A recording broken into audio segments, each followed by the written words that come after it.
қадірменді әлеумет ұлттық арнада таңғаларлық деректерге толы қызық екен бағдарламасы.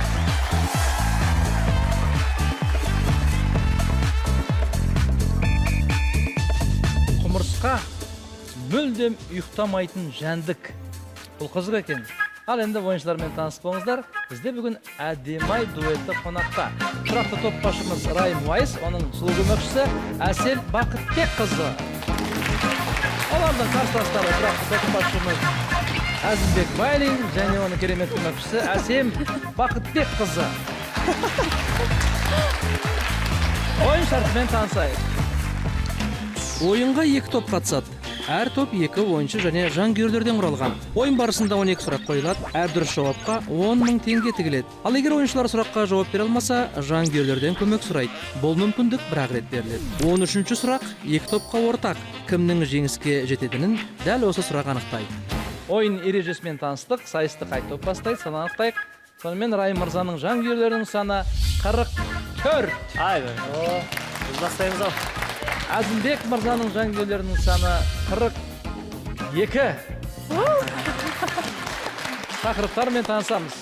Білім ордасы, қазақ ұғым, жан сарайы, сен білесің бе, ескерткіш, бір күн, лайфхак, мәссаған, жасырын яшық, деректер, тыйым, құстар әлемі. Таңдау бізде. Әрине. Әсел, ал таңдауда қыздың жолы жіңішке дейді. Мен ұлдың жол, ұлы жол деп ағам деп сыйлап болсам, рахмет сізге. Сен бастасаң бәлки ұтып қалармыз осы ойында. Тыйым деген таңдап көрсек қалай болады? Керемет тақырып көрейік. Тыйым. Малайзия, Индонезия, Филиппин елдерінде баланың басынан сипауға болмайды. Адамға сұқ саусақты кезеуге болмайды. Қоғамдық жерлерде қол ұстасып жүруге болмайды.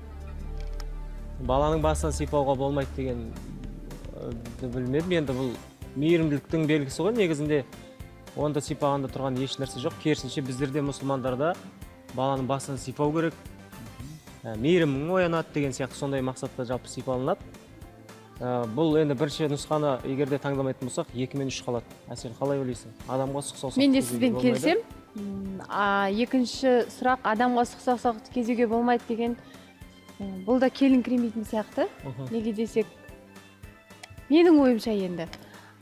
Мен қоғамдық жерлерде қол ұстасып жүруге болмайды. Бірақ бұл жерде 50-50 деген туындайды. Менің де осы бүйірім осы үшінші нұсқаға бұрып тұрған сияқты негізінде. Райма, қалай ойлайсыз негізі 3 емес 2 сияқты? Тараздықтар. Сіз деп ойлайсыз ба? Себебі адамға саусақты кезеу ол мәдениетсіздіктің белгісі ғой. Ол елдер мәдениетті елдер, мәдениетті ұстанады. Райым, енді мен естімше әке-шешең қайда сенің әке-шешең? Десе. Бәлкім енді қайсысы ана кім деген жігіт қайсы еді дегенде анау деген кезде мысалы қолды шошайды. Онда тұрған еш нәрсе жоқ сияқты. Мұна Әзімбек па? Бірақ бір жағынан ерсі көрінеді расында. Сұқ-сұқты көрсеткен. Бірақ негізі бұның жауабын Әзімбек біліп отыр. Бәрін біледі. Білеміз. Білетініңізді білеміз. Негізі ойларың бір жерде шығып отыр. Үшеуіңнің. Жаңа Әселінің сұраған кезде. Мен қателеспесем осы мынау саусақ па немесе бұлай көрсеткен өте өрескел екен расында да. Осы саусақты керісінше көрсететін болса ма солай олардың заңдарында сондай сияқты. Әр елдің салты басқа деген содан шыққан. Иттері қарағасқа дейді. Сондықтан 2 мен 3-тің арасынан бізге таңдау керек сияқты. 2-ні таңдайық Раймаға. Адамға сұқ саусақты кезеуге болмайды дейді. Таңдап көреміз ба? Таңдап көрейік енді. Ойынның басы ғой не де болса қыздың жолы ба? Қайсысы? Адамға сұқ саусақты кезеуге болмайды. 2. Ал қабылдайық, дұрыс жауабын көрейік. Малайзия, Индонезия, Филиппин елдерінде адамға сұқ саусақты кезеуге болмайды. Олардың түсінігінде сұқ саусағын көрсету адамды қорлау мағынасында қолданылатын ишара. Оның орнына бас бармақты көрсету керек. Жақсы, 10 ұпай бар екен. Кәдімгідей біздің Әсел қуанып қалды. Жемісті болып басталды ойынның басы. Жақсы. Жарқырады. Қуандық. Әсел жарқырады, нұрланды. Ал Енді негізі мен Райыммен қанша бағдарламада екеуміз ойнап жатырмыз. Әдетте кім бірінші бастайды, сол үнемі ұтып жатады. ұтып Ұтып жатады. Қойыңыз. Бірақ біз сол қағиданы бүгін бұзайық деп тұрмыз, иә? Әсем, иә? Бұзамыз ба? Болды, Иә, бұзамыз. Сондықтан да біз қайсын таңдаймыз? Ұлдың жолы бізде ұлы жол. Сондықтан Әзім мырза, Қандай таңдау сізде. көргенді қыздар мінекей, қандай тамаша. Білім ордасы қазағынан. Біз онда бір таңғалып көрейік, Мәссағаннан бастап. Мәссаған. Ойымды оқып қойдым, таң алдырайын деп отырсыздар ғой біз, Қойдың ма? Дин Карназес 80 сағатта 560 шақырым жүгіріп өтті. 840 гамбургер жеді, 154 түрлі тағам әзірледі. 80 сағатта. 80 сағатты енді бөліп көріңіз. 80 сағат. Бір тәулікте 24 сағат. Бір тәулікте Шамамен 24 үш сағат. 24, бір күн, 3 күнге жуық уақыт. 3 күн, 3,5 күн. 3,5 күнге жуық 560 шақырымды жүгіріп өту Мүмкін емес сияқты. мүмкін емес сияқты. 560 шақырым Неге деген мүмкін емес? 840. Алматыдан Таразға барғанмен тең ғой, иә? Алматыдан Таразға барған Иә. екен. 560 шақырым. Әбден мүмкін. Мәшиненің жылдамдығын бір есептеп көріңіз. 840 гамбургер жеді. 80 сағатта ма гамбургер Жарылып кетер ме? жарылып кетуі Енді- мүмкін, дұрыс. 150 күн болса түрлі тағам тағам. әзірледі. Кішкене ойға қонымды, иә? Әзім, Қызық болып тұр.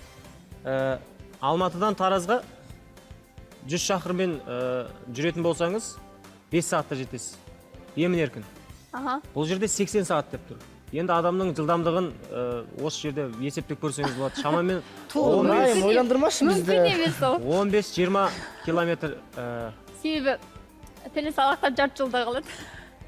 Енді көріңіздер, жалпы 840 бізге енді гамбургер жеді дейді. 840. Рахман аға екеуміз гамбургер ол. сіздерге енді бір жеңілдік жасауға.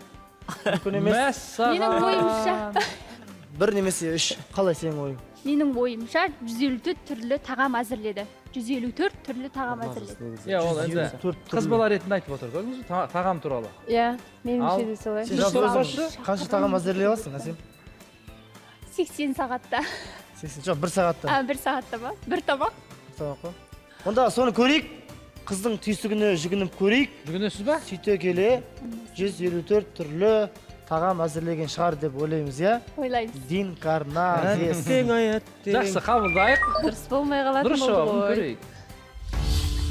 2005 жылы атақты желаяқ Дин Карназес 80 сағатта 560 шақырым жерді жүгіріп өтіп рекорд орнатты. Сол уақытта 43 жаста болған марафоншы 3 күн ұйықтамапты. 3 келі салмақ тастаған Карназес шақырымды қалай жүгіріп өткенін түні бойы көз ілмей жүгірген жүйріктің құпиясы деген кітабында егжей-тегжейлі жазады. Жақсы, ештеңе етпейді, ойынның басы ғана. Ары жалғастырамыз. Ал Әсел, Бұл жолы басын енді әдем бастадың, сен Иә. таңдай берсең жақсы болады еді жаңағыдай. не таңдай берейін ба? Иә, әрине.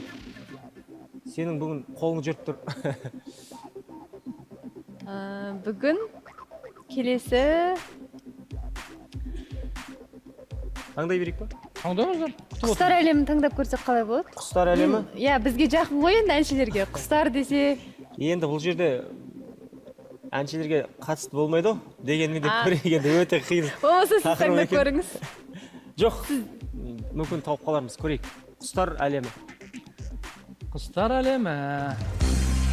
Жер бетіндегі ең әдемі үйрек тұқымдасы. Гоголь, Мулард, Мандаринка. Әдемісі мандаринка болып тұр. Жалпы атауы. Мандаринка болып тұр ма? Иә, кішкене еркелеп. Аты да үйректің атына Ең ұқсас. Бірақ әдемі. түрі ұсынсыз Ең болуы да әдемі. мүмкін. Әсел қалай ойлайсың? Енді мен де Гоголь Сен деген келіспейтін сияқты. Интуицияң не деп тұр? Ішкі түйсігім менің сізге келісіп тұр. Мен де мандаринка деп сіздің жауабыңызбен келсем. Себебі маған ұнап тұр негізі Себебі мандаринка. әріптері көп деп қойсайшы. Жоқ, әдемі әдемі есім есім болып тұр, тұр. Әдемі есім Жоқ, болып тұр. есімі әдемі. Бағанадан бері Әселдің түйсігін екінші рет енді не қылып Қорқып отырмыз. отырмын. Біріншісінде Әсел тура тапты. Әсел дұрыс Екіншісінде тапса ән енді айтып береді қазір. мен қосылайын. Егер қате болатын болса, үшіншісінде өзім жауап беремін десең. Жақсы, Мандаринка Мандаринка. Қабылдайық, дұрыс жауабын көрейік. Үйректің ең көп тараған түрлері Пекин үйрегі, Мәскеудің ақ үйрегі, Мандаринка. мускусты үйрек, үндінің жүйрік үйрегі. Ал мандаринка жер бетіндегі ең әдемі үйрек тұқымдасы. Басқа үйректерден сұлулығымен ғана емес, өзгеше даусымен де ерекшеленеді. Ол ширақ қимылдайтын сақ құс. Ал жалғастырайық. Ал енді әдемі басталды. Әсел, осы бетімізбен қайтпайық. Ойыңыз айлақ жақсы болып кетеміз. Қайсысы енді, сен таңда. Менің ойымша, қазақы ұғымды таңдасақ қалай қарайсыз? Қазақы ұғым. Таңдайық. Қазақы ұғым. Ұлттық спорт түрлерінен өтетін жарыстарда ойыншының айқын басымдық пен жеңіске жетуі қалай аталды? Ағалап шығу, тұйғындау, бас салу. Айқын Ұлттық басымдық. спорт деген кезде мен енді көп бар, жаңағы бәйге сондай нені ойлап отырдым да. Тұйғындау. Ағалап шығу, тұйғындау, бас салу. Кезінде кез келген спорт түрі ғой енді. Ұлттық спорт. Бас салатын шығар Айқын мүмкін, иә? басымдықпен жеңсе, сол кезде осы сөзді айтады екен. Әзім. Ой, мына азамат ағалап шықты, тұйғындады, бас салды деп. Топтың арасынан ағалап шықты деген қалай? Ағалап шығып сонда ағасына сенген бе сонда? Ағалап шығу. Болмаса берсең Аға алаңнан, деген бермесең негізі жолынан бар деп. Есім ұғым ғой. Ағалап шығу. Қастерлі ағалап. Тұйғындау деген енді келіңкіремейді. Тұйғындау дегенді мен енді көп естіген жоқпын бұл сөзді. Сен де көп естіген жоқ сияқтысың. Тұйғындау, иә. Ағалап шығу, бас салу. Бас салу немесе ағалап шығу. Айқын басымдықпен жеңіске жетуі, бас салу. Шығудың өзінде бір мән бар Ағалап сияқты, шығу, иә. Шығудың Айтты өзінде ғой, бір мән бар, ағаның өзі мағына бар қастерлі, сияқты. қасиетті деп. Иә. Шап беру деген балама негізінде ана бас салу деген. Не деген? Шап беру дейді ғой. Иә, бас салу. Сондықтан ол да болып қалуы Басымдықпен мүмкін. жеңіске жетуі, Оны да ойланыңыз. ағалап Сонда шығу. бас салып тұр ғой, бүйтіп Біздің Райымаға біледі негізі. Айтсақ сенбейсіңдер ғой. Иә, Өздеріңіз көріңіздер енді дегенмен де. Менің ойымша сөздеріне ағалап құлақ шығу, асыңыздар. ағалап шығу ма?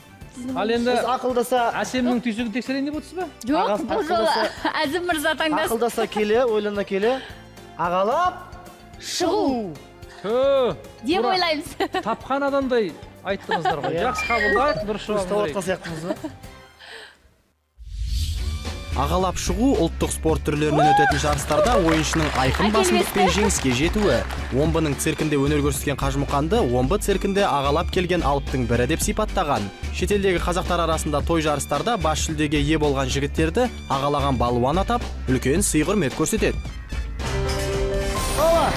Өзімізге жақын тақырып таңдапсыз. Құтты болсын, құтты болсын. Рахмет, осы жол Құттықтаймыз. тыңдағандарыңызға рахмет бізді.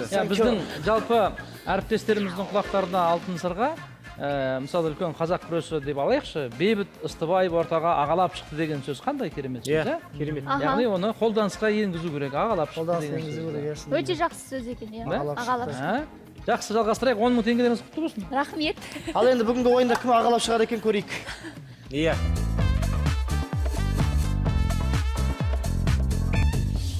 Ал Әсел, өкшемізді басып келе жатыр. Иә, бұл жол енді. Қарсыластарымыз, сондықтан Сіз таңдап көрсеңіз қалай болады? Үлкен. иә, үшіншісінде сен Үлкенге таңдасаң құрмет қателесіп кетуіміз мүмкін. Иә. Ол заңдылық десең. Екеуіне қарасың ба, ерлі зайыптылар сияқты, иә? Ағам ғой, ағам маған. Енді жерлі